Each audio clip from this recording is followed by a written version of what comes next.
Okay, hi everybody. This is Pauline again. You've probably met me in another video by now, but if not, I'm the person responsible for putting this subject together and running it. And I thought I'd do a really quick video just to give you an idea of what it is that the subject's about and what you need to do well in the subject.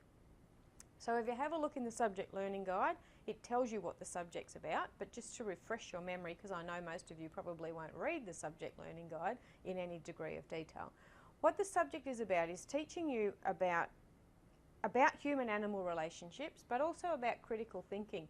So what we find is that students have very strong views about animals and how humans should relate to them, and often those views are either very poorly justified or the students don't know why they hold them. So the subject is about giving you knowledge, yes, but it's also about teaching you to think like a scientist, think like a well-informed critical thinker who's able to take different bits of information and make sense out of them. So we're not going to tell you what to think, we're more about teaching you how to think so that you can make your own decisions, because we don't necessarily know what the right things are in terms of animals, but we want to get people thinking and talking about it. So we're thinking about where our relationships have come from in the past, what our relationships with animals are like now, and we also want you to think about where they're going into the future.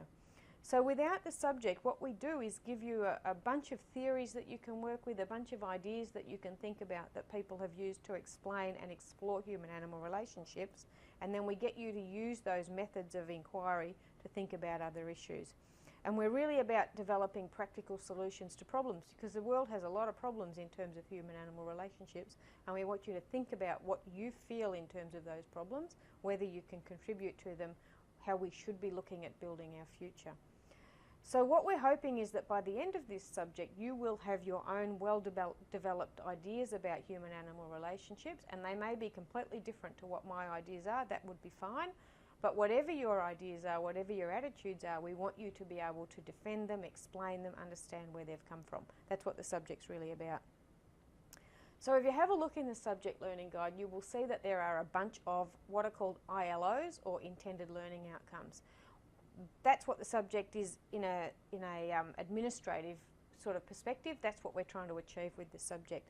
So the first one is that we want you to be able to describe the principles of adaptation, evolution and domestication, and outline the significance of reciprocal human-animal relationships in shaping the development of human sensations, thought and language, as well as culture and about the physical and psychological characteristics of many animals. That's kind of a very big long sentence and it's a bit confusing, but what it really means is we want you to think about where humans and animals have come from and how our relationships with animals have actually helped develop what our species is. So what we'll find is that yes, humans have domesticated animals, but to some extent animals have domesticated humans by being in our environment and changing how we're able to get things done.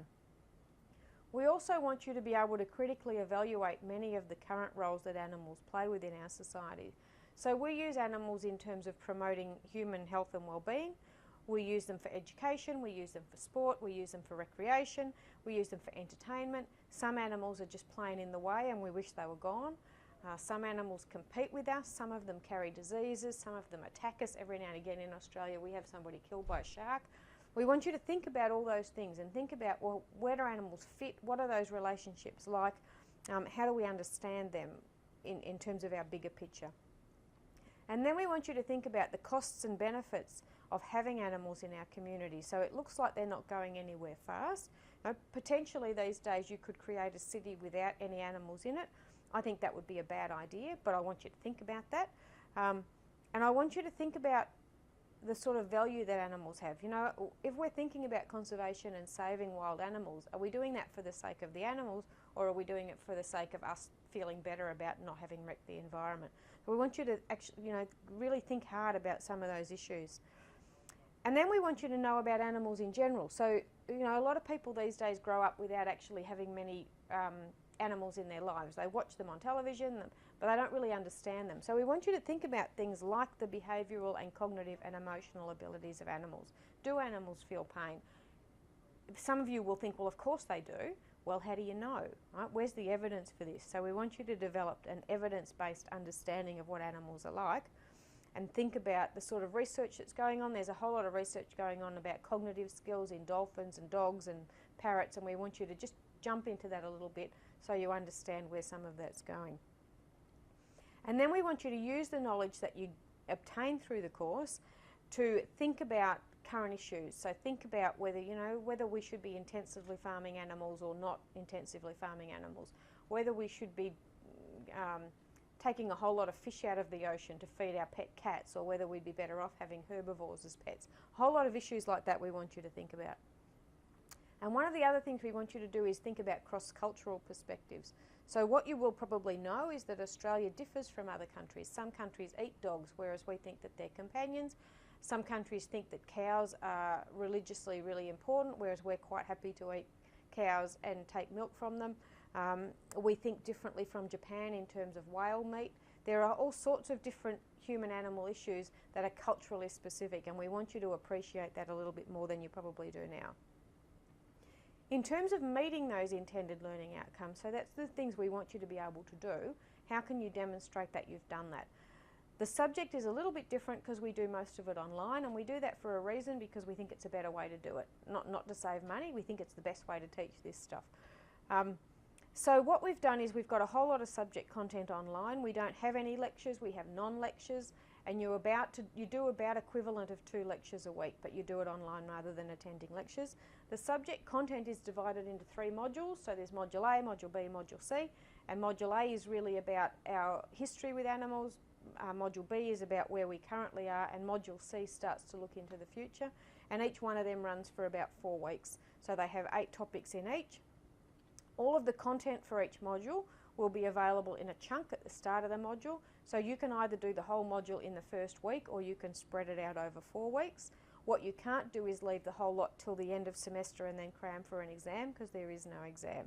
So the content for each module is 4 weeks, and you get 4 weeks to do that work, and then there's an online quiz at the end of it, which is our equivalent of an exam. So it's broken into these 3 separate chunks. So during the period when the material's online, you can access it day or night, whenever you want. You can spend hours on it, or you can flick through it, whatever you want to do. But you've got 4 weeks to learn as much as you can. You should be aiming to do 2 topics per week, plus there's a whole bunch of associated activities, like maybe watching a video or reading a paper or whatever we ask you to do. And all of that content, so the content that normally would be in lectures and any other thing we ask you to do, is all examinable in the quiz at the end of the module. That's the main bulk of the content for this subject, is all of that online stuff. In addition to that, we have tutorials, and you have to allocate yourself into a tutorial at the start of the semester, and you need to do it quickly because the tutorials start in week 1. The instructions on how to get yourself into a tutorial are on LMS, so I'm sure you'll be able to find them. There are 6 2-hour tutorials for the subject for each student. And they will begin in week 1, and then they run every fortnight. So you need to be in one of those classes, and you need to turn up. You have to attend 5 out of the 6 tutorials to pass the subject. It's a hurdle requirement, but we would expect you to attend all 6 of them unless you have a really good reason not to. And the reason for that is they're kind of important. We want to teach you stuff in the tutorials, and we can't do that if you're not there. So it's not that you're turning up to meet an attendance requirement. We expect you to turn up because you want to learn the stuff that you're supposed to be learning to pass the subject. And again, all of the content from the tutorials is potentially examinable, so it could be included in the quizzes.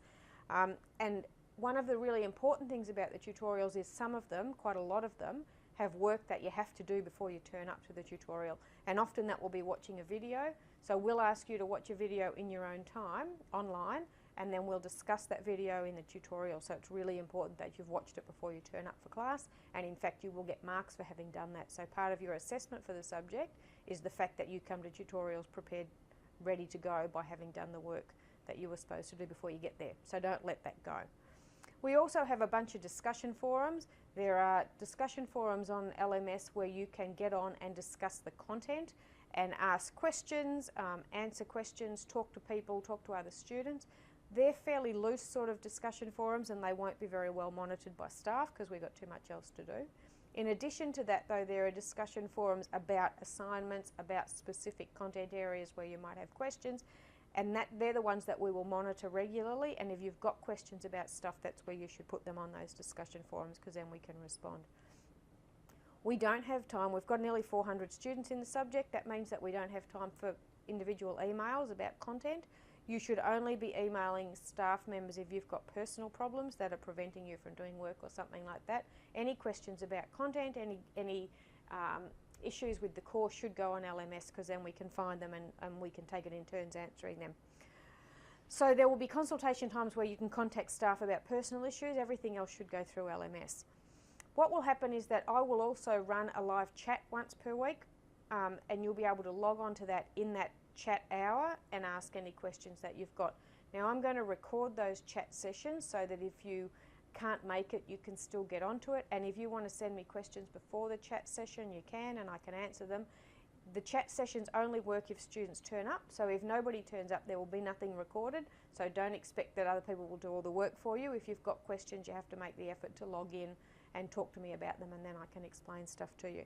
And last time we ran the subject, they were really good. People got on there and we had good discussions about some of the issues in the course, and that was very helpful. We're also going to use a program called PeerWise. Some of you would have seen this because more and more subjects are using it, but for a lot of you it would be brand new. It's a program that lets you develop your knowledge in a really innovative way. Using PeerWise, you as a student create multiple choice questions. You can also explain correct and incorrect responses to your multiple choice questions. You can rate the questions of other students according to how helpful they are and how good they are, and you can provide comments and suggested improvements for individual questions. This is a really good way to prepare you for quizzes, because the quizzes in the subject are all multiple choice. So if you get on PeerWise and make up some questions, you will have practice at doing the questions that are going to be in the quizzes. And in fact, if you write really good multiple choice questions on PeerWise, then I will use those questions in the quiz, so you'll get to answer your own questions, which has got to be an easier way to get an exam done, right? So I'd encourage you to do that, and you get participation marks for contributing to PeerWise. So you get points for adding questions, you get points for making comments on other people's questions, you get points for participating in that sort of activity, and it counts towards your end of course mark. So that's a good idea to do. To do well in this subject, you're going to have to do some work. This is not an easy subject. You can't not turn up to any classes and skim through it and cram for 2 days at the end of it and do well in the exam. This is not that kind of subject. If you can't make a commitment of consistently working on the subject, probably for 8 to 10 hours a week, then you really shouldn't do it. Think about picking another subject. We're expecting you to work about 8 to 10 hours a week, every week for 12 weeks during semester, and you'll have to do that to do well in this subject. It's really hard not to do that. So what we want you to do is engage with the material on LMS. That's the most important thing. We want you to actually go through the topics, watch the videos, turn up to tutorials. We also want you to talk about the subject matter with your friends and family, because what we're trying to do is for you to understand where your attitudes come from, for you to learn about other people's attitudes and think about the psychology of human-animal relationships. So we would encourage you to talk about the interesting issues in coffee shops or with your mum over dinner and those sort of things. And it's a good way to learn is by sharing information with other people and finding out what they think, and then asking them, well, why do you think that? Because you'll get to know more about the subject matter by doing that. Another thing, if you want to do well in this subject, get started on the assignments early. The assignments aren't difficult, but they will take you a bit of time, and it would be very helpful if you get started early and don't hand in your first draft, hand in about your third draft, and then you'll do much better. And the other thing that you can do if you want to do well in the subject is get help if you don't understand something. So get on PeerWise, put some questions in there, because then other students will give you some feedback and that will help. Get on LMS and ask questions of staff members, and we can clarify things for you and stuff like that. And that's a really good way to do well in the subject. So where to next after this video? If you want to find out about teaching staff, every staff member that's teaching into the subject has a little video on LMS you can have a look at. There's also a video on there that will tell you about the assessment tasks in more detail than I'm able to do here. The first thing you should start with is the subject learning guide. That provides a really good overview of what you have to do every week, when assignments are due, all that kind of stuff. Another thing you need to do well, if you're going to do well in the subject, is you need to engage with material you may find unpleasant. So when we think about human-animal relationships, there are lots of weird and wonderful things, like eating dog, like cutting tails off puppies, like extensive and intensive farming where we have thousands of animals in little crates. There's a whole lot of things that you will find uncomfortable.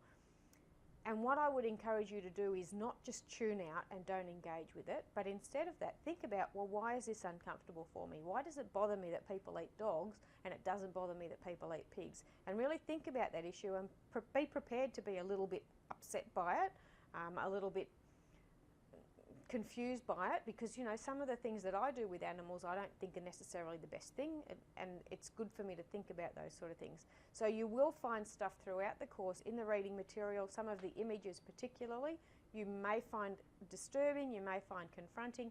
I would encourage you not to switch them off, but to engage with them and think about your reactions and get to know yourself a bit better, and that's a really important outcome for the course. So good luck with the subject. I hope you enjoy it. You should enjoy it, most people do. And I hope you do well in it. Thank you.